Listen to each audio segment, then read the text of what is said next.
안녕하세요. 장석근입니다. 자, 오늘은 변비 이야기를 해보려고 합니다.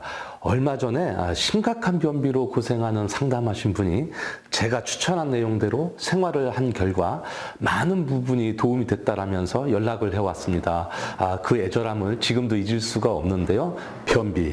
변비는 왜 생길까요? 그리고 해결 방법은 없을까요? 지금부터 변비 해결책을 안내해 드리겠습니다.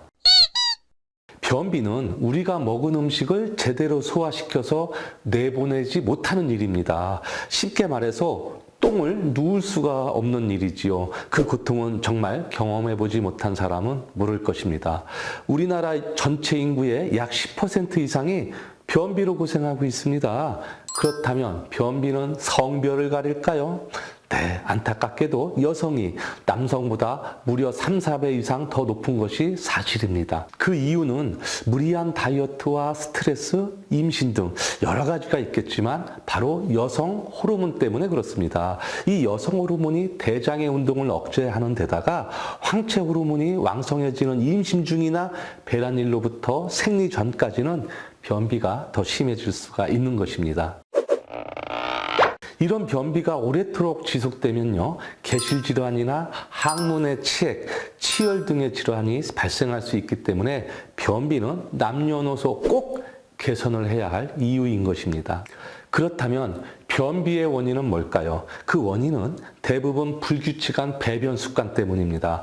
변이 직장 안에 머물러 있으면 직장 벽이 변을 감지하고 변의, 그러니까 똥 마려운 것을 느끼게 하는 배변 반사가 이루어집니다. 그런데 그 똥이 마렵다는 느낌을 무시하면 직장벽에 지각이 둔화돼서 변이를 느끼지 못하게 됩니다.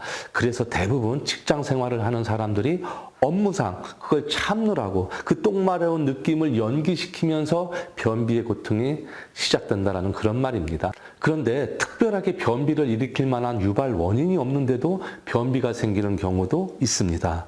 이러한 경우를 특발성 변비라고 하는데요. 그 원인은 대장의 전반적인 운동성이 떨어져서 생기는 대장 무력증이나 약물의 과다 복용 및 대변의 통로인 대장이 좁아지거나 막히는 대장암, 대장용종, 개실증, 신경계 질환, 근육질환, 갑상선 저하증, 당뇨병도 이 변비의 주범일 수 있기 때문에 이 병들이 있는지 살펴봐야 하는 것입니다. 그렇다면 제일 중요한 문제 뭘까요? 바로 해결법입니다. 어떻게 하면 변비를 해소할 수가 있을까요? 위에서도 이야기했듯이 똥이 마렵다라고 느껴지면 참지 말고 바로 화장실을 가는 것입니다.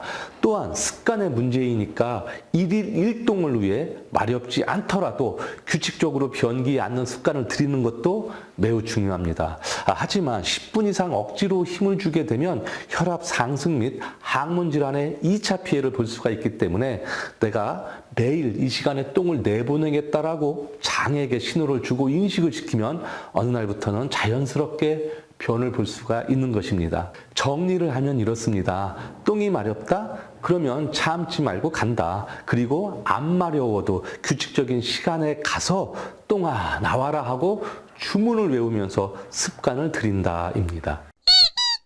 그리고 당연히 음식 섭취가 중요하지요.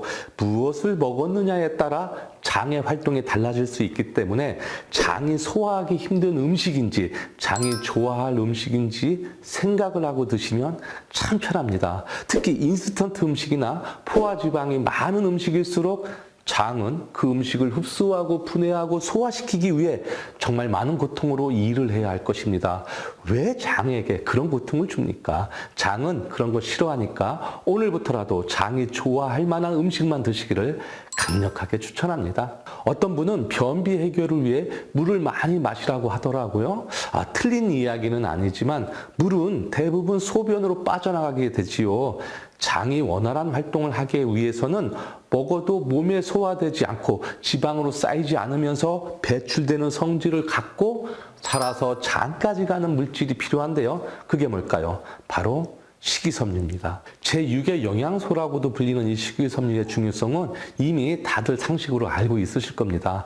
하루 권장 섭취량은 성인 기준 남성은 약 25g, 여성은 약 20g인 이 식이섬유는요, 대장 속에서 수분과 함께 부풀어 올라서 대변의 양을 늘리고 나트륨 배출을 도와서 혈압 상승을 막기도 합니다. 게다가 이 식이섬유는 콜레스테롤 흡수를 억제시켜주고 충분한 포만감을 주기 때문에 더욱 필요한 영양소라는 것도 잘 아시리라고 생각을 합니다. 자, 그렇다면 식이섬유가 풍부한 음식은 뭐가 있을까요? 어떤 음식을 먹으면 장이 좋아하고 변비 개선에 도움이 될까요? 자, 첫 번째 추천하는 음식은 바로 팽이버섯입니다. 팽이버섯은 버섯 중에서도 식이섬유가 풍부한 버섯 중에 하나인데요. 그 양이 얼만큼일까요? 그렇게 좋다라고 하는 양배추 있잖아요. 그 양배추의 무려 2배가 넘습니다. 그러니까 오늘부터 팽이버섯은 내 전용 변비약이다라고 생각을 하신다면 틀린 이야기는 아니다라는 그런 말입니다. 두 번째 음식은요, 바로 미역입니다. 미역의 끈적끈적한 성분인 알긴산은 물에 잘 녹는 수용성 식이섬유인데요. 알긴산이 풍부하기 때문에 장내 유해균을 막아줍니다. 그리고 유익균의 먹이 역할을 하기 때문에 원활한 배변 활동을 돕는 것은 물론이고요. 포만감을 높여서 체중 관리에도 효과적입니다. 그게 뭐라고요? 네, 바로 미역입니다. 그리고 미역과 함께 한천이나 다시마, 해파리 등 해초류에 풍부하게 식이섬유가 많으니까 해초류를 자주 드셨으면 좋겠습니다. 세 번째 음식은요, 바로 귀리입니다. 귀리에는 수용성 식이섬유가 풍부해서 변비 개선에도 도움이 됐지만 베타글루칸이 많이 있기 때문에 탄수화물 흡수와 식후 혈당이 오르는 것을 막아주고요. 포만감까지 줍니다. 그리고 콜레스테롤 흡수를 막아서 혈관벽에 노폐물이 쌓이는 것을 방지해서 콜레스테롤 수치를 낮춰주는 효과도 있기 때문에 혈당을 안정적으로 관리해야 하는 당뇨인들도 먹는 것이 뭐라고요?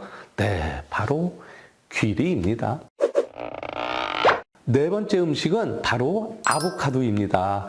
아보카도는 지방이 많은 과일이지만 대부분이 오메가9, 불포화 지방산이기 때문에 우리 몸에 이로운 역할을 합니다. 또한 식이섬유가 다량 함유되어 있어서 체중 감량과 혈중 당 수치를 조절하는 데에도 도움을 주는 것은 물론이고요. 장내 미생물을 크게 하고 많게 하기 때문에 식이섬유의 왕이라고도 표현하기도 합니다. 더욱이 아보카도의 불포화 지방산은 심장 건강에 도움이 되고 칼륨 등 다양한 영양분이 많이 들어있으니까 아보카도 자주 드십시오. 다섯 번째 음식은 바로 고구마입니다. 고구마 역시 식이섬유가 풍부한 음식 중에 하나인데요.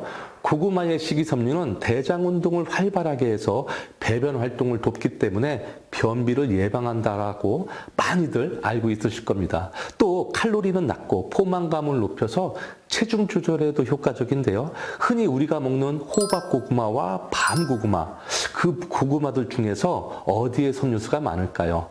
호박고구마요? 밤고구마요? 정답은 바로 밤고구마입니다. 그러나 밤고구마도 생으로 먹는 것보다는 찌거나 구울 경우에 식이섬유 함유량이 더 높아지니까 변비가 있는 분이라면 오늘부터는 밤고구마를 날로 먹지 말고 쪄서 드시면 더욱 좋을 것 같습니다. 여섯 번째 음식은 바로 사과입니다. 저는 사과라면 정말 할 말이 많습니다. 몇십 년째 사과를 하루에 1개 이상을 꼭 먹어온 그 사례자인데요. 사과의 풍부한 식이섬유가 장내 유익균의 먹이가 돼서 장 운동을 원활하게 하는 효능이 있는 것은 물론이고요. 특히 사과의 껍질에는 팩틴이라는 부용성 식이섬유가 풍부하기 때문에 배변 활동을 충분히 돕습니다. 뿐만 아니라 대장암을 예방하고 체중 조절에도 도움을 줍니다.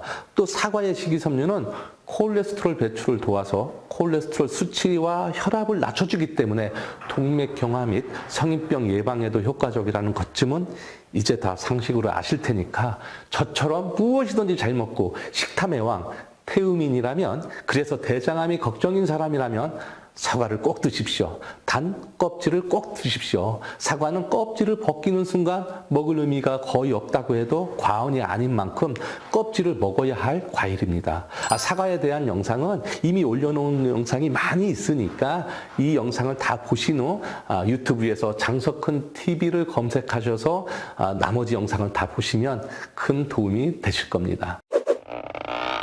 7번째 음식은 바로 콩입니다. 콩류는 식이섬유가 풍부한 대표적인 음식이지요.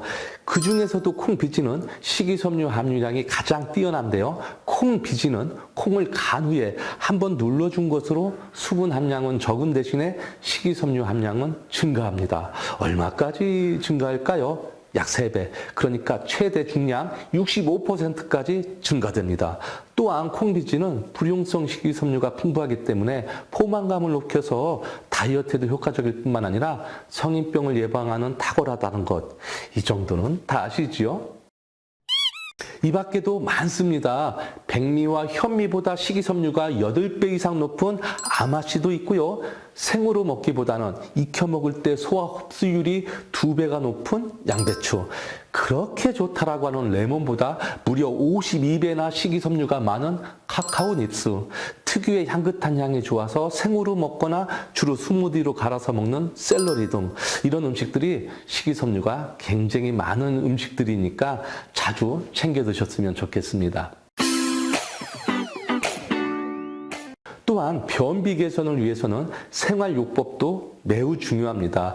제일 중요한 것은 새끼를 거르지 않고 규칙적으로 식사를 하는 것입니다. 특히 아침 식사를 반드시 챙겨 먹으면 좋은데요. 식사 후 위가 팽창하면 대장 운동이 증가하면서 변이가 유발되기 때문입니다. 그리고 아침 식사 후 30분 안에 배변하는 습관을 가지면 좋습니다. 변이를 느낄 때 바로 자변기에 앉아서 발 아래에 받침대를 놓으면 웅크리는 자세가 돼서 원활한 배변 활동이 도움이 되니까 팁으로 알고 있으시면 좋겠습니다. 또한 원활한 배변을 위한 가장 중요한 점 중에 하나가 바로 운동입니다. 그중에 전신 운동인 유산소 운동을 추천하는데요. 걷기, 조깅, 수영, 달리기, 줄넘기, 그리고 복근 강화를 위해서 손을 배꼽 아래에 대고 내밀고 들이밀기를 반복하는 운동, 복식호흡, 복부 마사지, 장 운동을 도와주는 체조를 꾸준히 해야 합니다. 자, 오늘 변비에 대한 여러 이야기를 해봤습니다. 제 강의를 들으시고 어떤 생각이 드시는지요? 결국은 내가 먹은 만큼 나오게 되어 있습니다. 내가 무엇을 얼만큼 먹느냐에 따라 장은 그대로 자기 역할을 하는 것입니다. 소중한 내 장에게 무엇을 주시겠습니까? 무엇을 주던 여러분의 마음이겠지요. 하지만 변비가 걱정이고 내 장이 건강해서 고통 없는 건강 백세를 실현하려면 위에서 말한 규칙적인 습관을 꼭 만들어 보시기를 바라겠습니다. 정리를 좀 해볼까요?